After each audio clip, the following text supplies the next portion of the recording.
Walk into any finished barndominium and you'll feel it within 30 seconds. Something no floor plan, no material spec, and no builder's quote will ever tell you is missing. The space is beautiful, and it feels like a warehouse. Thousands of people are spending $150,000 to $500,000 on steel frame barndominiums and making the same critical mistake. 4 cold metal walls, a slab, some drywall, maybe a wooden beam for rustic vibes. Done. Then they move in. The air is stale. The echo bounces off every surface. The space is massive, but it doesn't feel alive. It feels like a warehouse that someone put a couch in. And there's one hidden problem almost nobody sees coming. We'll get to that in a minute. Here's what nobody in the barndominium space is saying loudly enough. Your steel frame is one of the most biophilic-ready structures ever built. The very things that make it industrial, its clear span openings, its tall, uninterrupted walls, its structural flexibility, make it the perfect skeleton for something that could change how you feel every single day inside your home. Living walls, vertical ecosystems built directly into your steel frame, not as decoration, as engineering, as therapy, as the smartest investment per square foot you'll ever make. In 2026, the builders who understand this are constructing the most stunning, most valuable barndominiums in the country. The ones who don't are building expensive metal boxes. By the end of this video, you'll have the science, the history, the honest engineering challenges, the 5 pillars, and a real floor plan to take to your contractor tomorrow. Let's get into it. The science. Let's start with the truth. This is biology, not Instagram. Biophilia, formerly named by biologist Edward O. Wilson in 1984, is our hardwired, instinctive need to connect with living systems. For hundreds of thousands of years, we live surrounded by nature. 2 centuries of industrialization sealed us inside concrete, steel, and drywall, and called it progress. The consequences are measurable. Workers in biophilic environments are 15% more creative and 6% more productive, according to the 2015 Human Spaces Global Report. Research from the National Institutes of Health confirms that exposure to natural environments actively lowers cortisol, your primary stress hormone, at a physiological level. And NASA's Clean Air study confirmed that snake plants, peace lilies, bamboo palm, and English ivy don't just reduce oxygen. They actively pull volatile organic compounds out of your air: benzene, formaldehyde, trichloroethylene. The same chemicals off-gassing from your barndominium's insulation paint and adhesives right now. That's not interior design. That's chemistry. A 40-square-foot active green wall, one that draws air to the plant root zone, works around the clock filtering your air, releasing moisture, and cooling the room through evapotranspiration. Your barndominium is an environment you inhabit every breathing minute of your life. Make it alive. Before we get into the history of how humanity already solved this, and then forgot it, do me one quick favor. Tap subscribe and ring the bell. I break down real barndominium design and building truths every single week. Now let's keep going. Here's what most people don't realize. Bringing nature inside your home isn't a trend. It's a return. 600 BCE, ancient Babylon. The hanging gardens weren't decoration. They were deliberate structural integration of living plants into architecture. Terrace systems engineered to carry soil, water, and plant life at significant height. The word paradise itself comes from Old Persian paradisa, walled garden. The highest domestic architectural aspiration of ancient Persia was a building designed to hold living nature inside it. The Romans built peristyle courtyards, planted interior atria that regulated temperature, and filtered air inside stone structures. Then industrialization traded all of it for the drop ceiling and the utility room. 1984, Wilson formally names Biophilia. 1989, NASA publishes a clean air study, quantify exactly what plants do inside a closed structure. The construction industry mostly ignored it. 2011 through 2015, biophilic design enters architecture schools and high-end residential builds. 2026, the barndominium industry has finally caught up. That's not a coincidence. That's the market catching up to biology. Why steel is the perfect host. Here's where this stops being design and becomes real engineering. And it's a conversation the barndominium industry simply isn't having.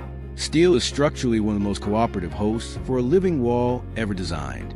For reasons. Point 1. Clear span freedom. Traditional wood frame homes are loaded with load-bearing interior walls. A pre-engineered steel barndominium uses columns, beams, and purlins that eliminate those interior walls entirely. That 30-foot interior wall isn't holding up your roof. It's a canvas. Point 2. Load-bearing precision. A fully saturated modular living wall weighs 30 to 60 pounds per square foot. Significant, and it must be engineered, but absolutely within a well-designed steel frame capacity. Get your structural engineer involved from day one. Point 3. Attachment permanence. Steel accepts welded brackets and modular hanging systems that hold their geometry for decades. Wood warps. Steel doesn't. Your mounting points will be exactly where you place them 5 years from now. Point 4. Durability alignment. Steel doesn't rot, attract termites, or degrade with moisture. Your living wall and your steel frame share the same philosophy. Built to last. The honest challenge is why most living walls fail. I'm not going to tell you the Biophilic Barndominium is the right solution for every build with no conditions attached.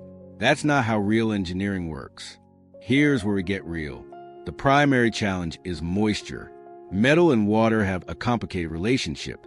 Humidity from a living wall can accelerate condensation inside your wall cavities, corroding steel studs and fasteners you'll never see until the damage is done. This is not a reason to abandon the idea. This is a reason to engineer it correctly. Closed cell spray foam behind all wall surfaces adjacent to the living wall system is non-negotiable, not open cell. The performance gap is significant. The second challenge is HVAC sizing. Most contractors size systems for a dry metal interior. A living wall changes that equation.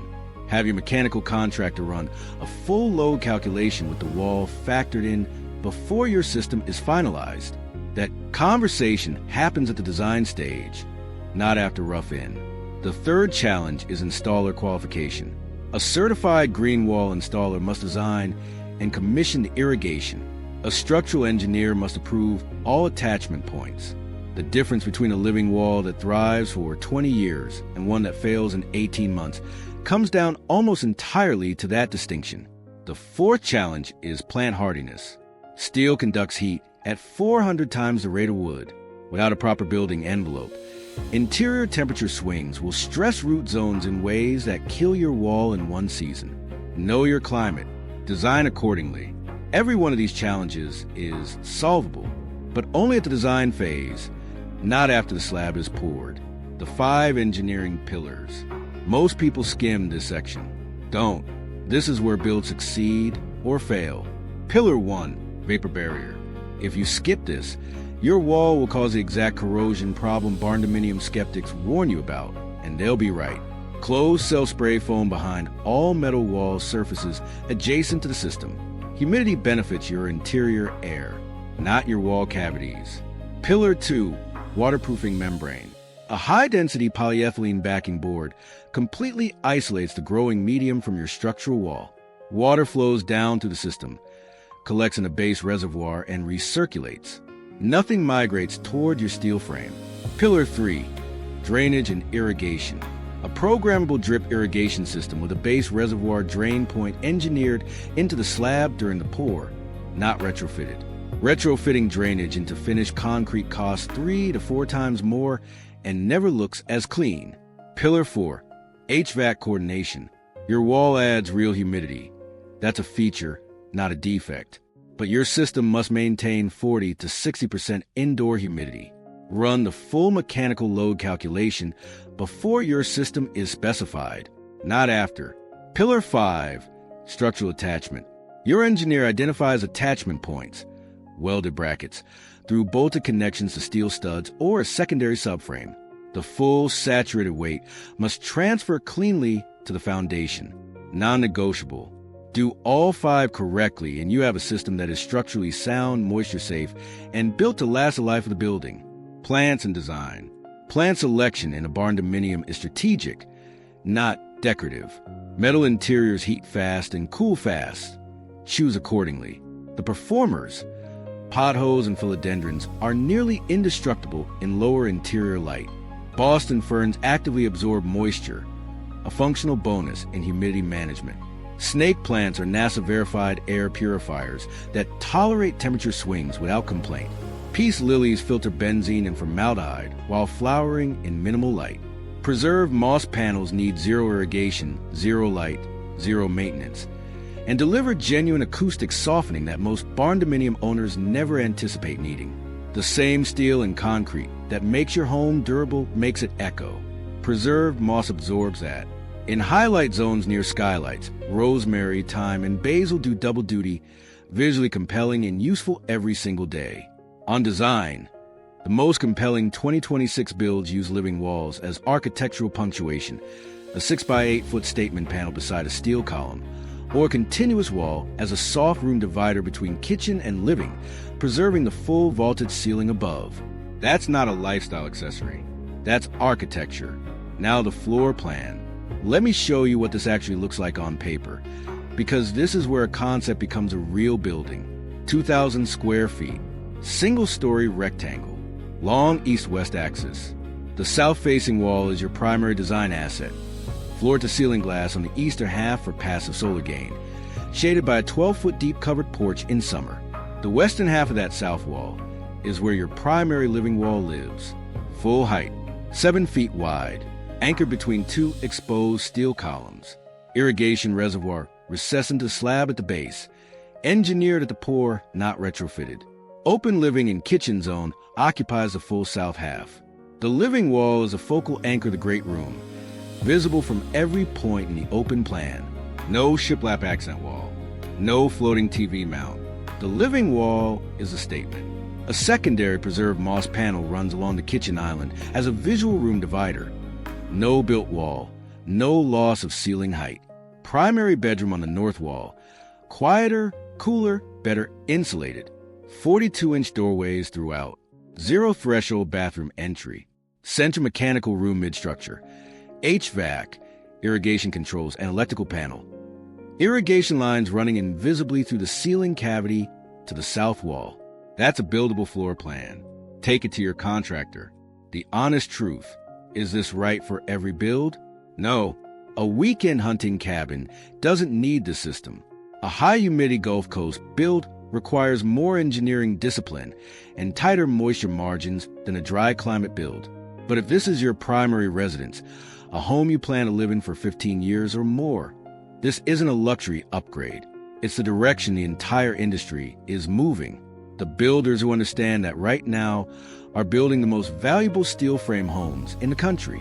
The most valuable barndominiums being built in America in 2026 are not the ones with the most square footage, not the most expensive finishes.